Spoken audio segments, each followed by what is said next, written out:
everyone, it's Mary. Welcome back to the channel. We're getting Halloweeny. It's going to be fun. We're going to make this card. It's a slimline, all the good things. I'm also going to show you a couple mistakes that I made and how to fix them along the way. But here's what we're playing with. This is the Bootiful set from scrapbook.com. It's adorable. I usually make cutesy Halloween cards, not really scary. So this one fit the bill correctly. Okay, so I'm getting out my slimline die, or excuse me, my slimline card panel, and that's going to be 3.5 by 8.5. And I'm just trying to figure out where I want my stuff to be placed. So it took me a minute. I do a lot of dancing with my fingers in this video. I have no idea why, but yeah, this is the thing you'll probably notice. So I decided to put this little mummy here like they're coming out of the ground. So I'm going to do that.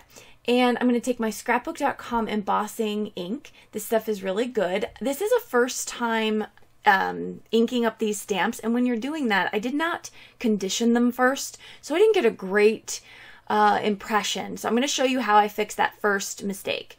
But I am going to place it down. Now, if I had thought this through, I could have put some masking tape, low tack tape on the back of my panel and place that in the middle of my MISTI, and that would have kept it in the same exact place and I could have double stamped it. But because I didn't do that, double stamping wasn't an option.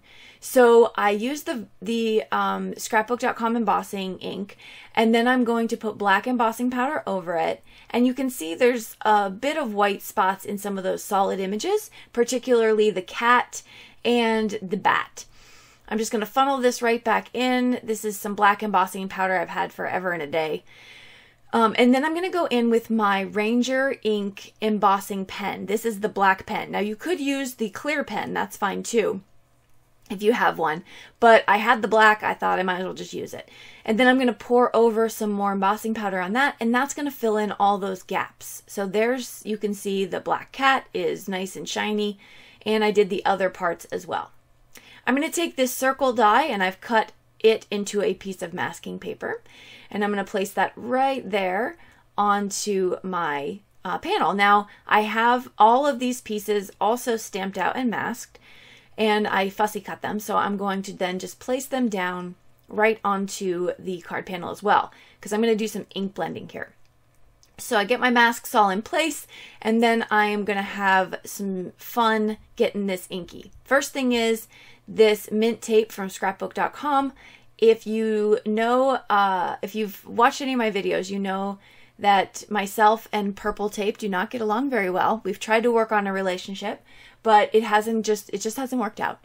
There's too many times that it has ruined my projects. So I was very, very excited to use this mint tape because it's perfect. It does not rip anything. It's low tack. Love it. I'm going to take my foam tool here, and I'm going to use some Forest Moss ink from Distress Oxide, and then I am going to pull this off. Now, there is a mistake that I don't show you how to fix, but I'll talk through it in a little bit based on the bottom half of that mummy. But for now, I'm going to move on to doing the background scene. Now, normally I get and work towards a much smoother type of background, which I do get a really great blend. But for this card, because it's for Halloween, I really didn't care if it was splotchy. It kind of lent to that spooky kind of night scene. But again, still a great blend, just not as seamless as I usually try to work towards. I'm going to use these three colors. The pink kind of gets erased over time, so we're looking at Seedless, Preserves, Faded Jeans, and a little bit of Black Soot. So while I'm ink blending there, I will give you an update on some very exciting news for the Polanco family.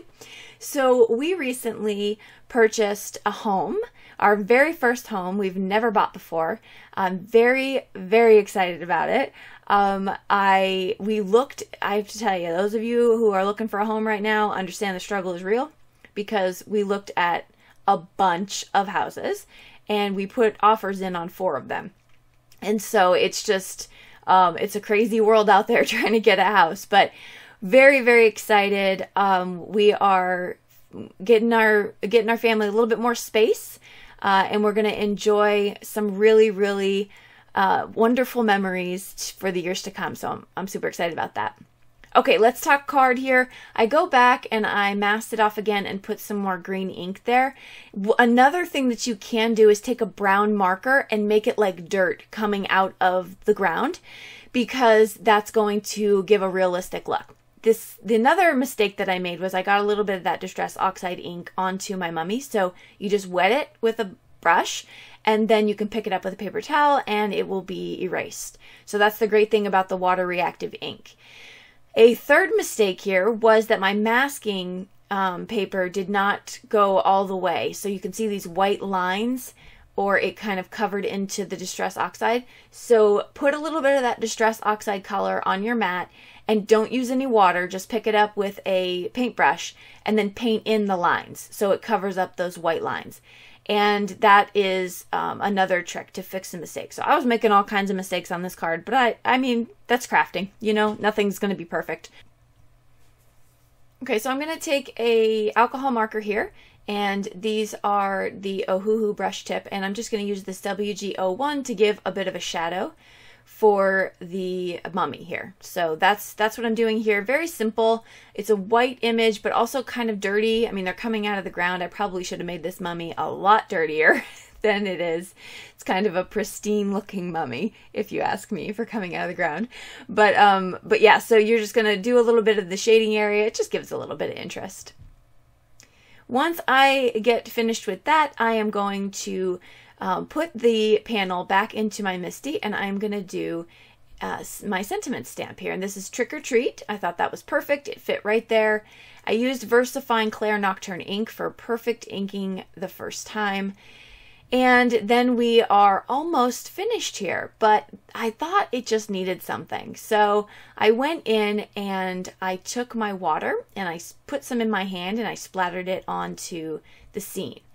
And I like that. I know that it looks kind of splattery a little bit on the left-hand side, but I don't know, that kind of closed it off for me. I was happy with that. I'm now going to pull out my score tool here so that I can score down my slimline card base. And because it is 3.5 my card panel, I do cut that card panel that I worked on down by 1/4 inch. And my main panel here, my base, is going to be the full 3.5 by 8.5, whereas the other one now is 3.25 by 8.25. So what I'm going to do is pull out a black piece of cardstock that's meant to fit the whole base, and I'm just going to lay that down with some glue. Now I changed glue throughout here. Oh no, that was, excuse me, that was another video. I will warn you, if you're using art glitter glue or Bearly Art glue, please be sure to put the pin back in your glue top. I went to bed, came back down, and you would have thought I lost my puppy. I was so disappointed to see the open tip of my glue. So yes, that's my public service announcement for today. I am using this Scrapbook.com 2-inch wide foam tape, which I love so much. And I also bought the foam tape in this 1-inch. So I have like a myriad of widths, and it's amazing. I used to not care about how easy the foam tape came off the back of itself, the release paper, but I'm all about that life now, and this stuff comes off so easy. So really, really good. It's not too thick. It's the perfect amount of dimension, and it flattens out all the cards and just makes it so that, and if you have any warping, it's gone. Now, I wanted to show this. I kept this in the video because I wanted to show you why I love this trimmer so much. I had the tiniest of slivers that I had to cut off of this card, and you can see it there. It worked perfectly. And so I can't advocate enough for that trimmer either. So I'm showing you all my favorite products here in this one video, apparently.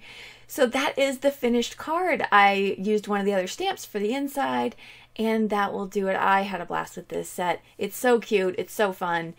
If you're interested in seeing any of the products I used in this video up close, you can check out the description box below the video, as well as a Linktree link where you can find other places to connect with me on social media and shop if you are in the market. Thank you so much for joining me. I wish you all a wonderful weekend and week to follow. Bye-bye.